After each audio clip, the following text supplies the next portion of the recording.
I'm really attracted to these spaces that are on the edge or on the brink of like falling apart, and the idea of mixing the beauty and the decay together is, I find, such an interesting juxtaposition.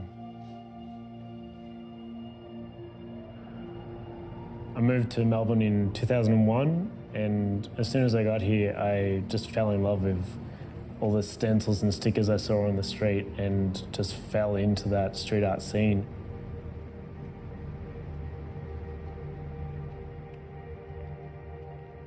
I started painting portraits of women in reaction to what a lot of other artists were doing on the street at the time, which was graffiti and street art was very masculine and aggressive, and I wanted to do the polar opposite of that. And I found out very quickly that the calming beauty that I was painting, spoke as loudly, if not louder, than the other aggressive stuff that was being put up on the street.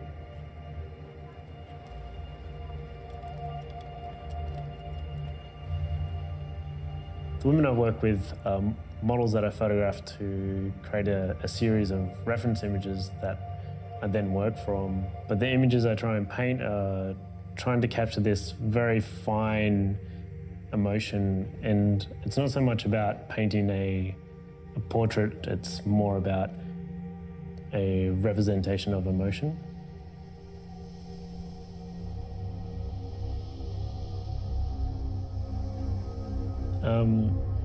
At some point when I started exploring these abandoned spaces, I'd have to climb through broken windows or cut a hole in a fence or unpry a door just to get into the space.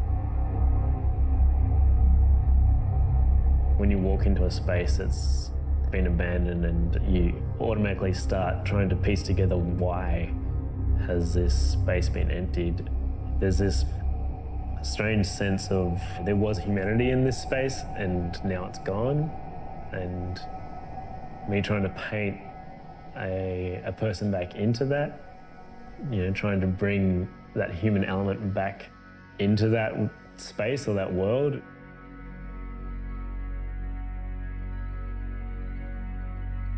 I was looking for a space to have an exhibition. The space I found in the end was a giant silent movie theatre right in the heart of Melbourne.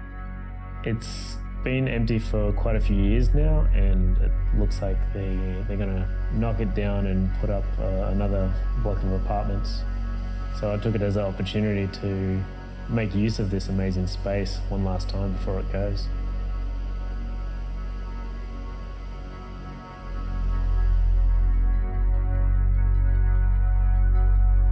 To go back to what that space originally was a movie theatre. It was a place of excitement and drama, and we kind of brought that energy back into that space. It'd been so sad and forgotten about for so long, and when there was like thousands of people in there, it's like it had that energy again, and that was amazing to feel that.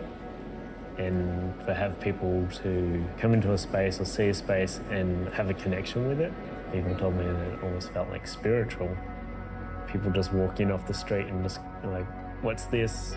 And then be intrigued, and then a lot of people would have a story, or like whether it was like, I didn't even know this place existed and I've been here for X amount of years, and then be, a bit horrified to know that it's all about to be demolished as well. And like someone who have, no connection with the space, and then just realize like, I've lost something I never knew I even had.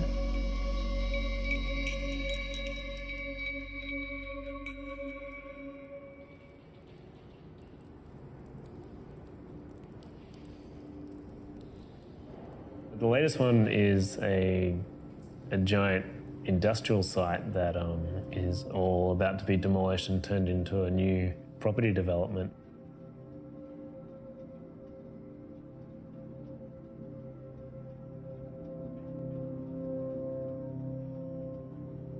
The paper mill has just got decades and decades of decay, of pulp that's built up on the walls, or the dust, and just the layers and textures are just something that's organically grown inside these factories. And for me, it was about trying to work with that and try and put something very delicate and feminine over these very raw and industrial surfaces.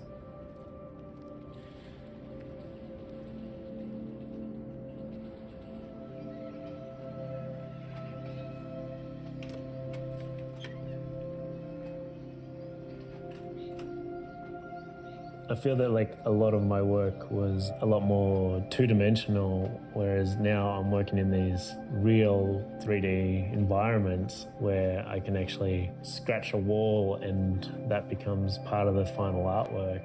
And, you know, it's not just the one wall in the background, it's like everything that's placed in front of it and the whole scene and the environment and the light, and it allows me to like set a whole scene now.